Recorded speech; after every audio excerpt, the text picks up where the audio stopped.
নমস্কার, এনি 24 চ্যানেলে স্বাগত জানাই। আমি বর্ণালী মিশ্র।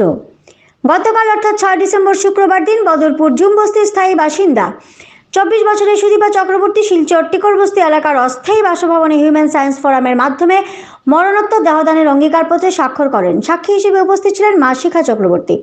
উল্লেখ্য যে সুদীপার মা বাবা শিখা চক্রবর্তী ও বাদল চক্রবর্তী অনেক পূর্বেই মরণোত্তর দেহদানের অঙ্গীকারপত্রে স্বাক্ষর করেছিলেন। মা বাবার থেকে অনুপ্রাণিত হয়েই সুদীপা মরণোত্তর দেহদানের অঙ্গীকারপত্রে স্বাক্ষর করেন বলে তার বক্তব্যে জানান। মুমূর্ষুকে জীবনদান ও চিকিৎসা বিজ্ঞানের স্বার্থে যুব প্রজন্মকে মরণোত্তর দেহদান ও অঙ্গদানে এগিয়ে আসতে তিনি আহ্বান রাখেন।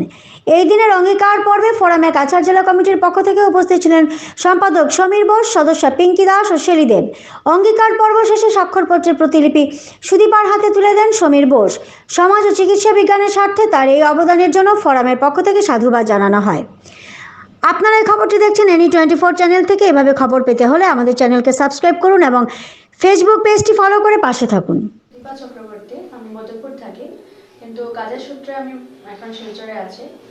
তো আজকে 6 ডিসেম্বর 2024 আমি আমার বডিটা মেডিকেল সায়েন্সের কাজের জন্য ডোনেট করলাম। অ্যাকচুয়ালি আমি আমার মা বাবাকে দেখে ইন্সপায়ার হয়েছি, আর আমি মনে করি যে এটা একটা ভালো কাজ।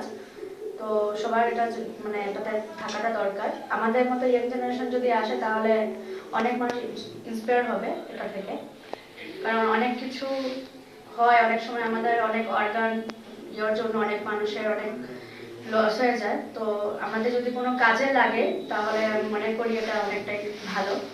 তো এই জন্যই আর কি আমি আমার বাবা মার থেকে ইন্সপায়ার হয়ে এই কাজটাতে আসলাম আর কি।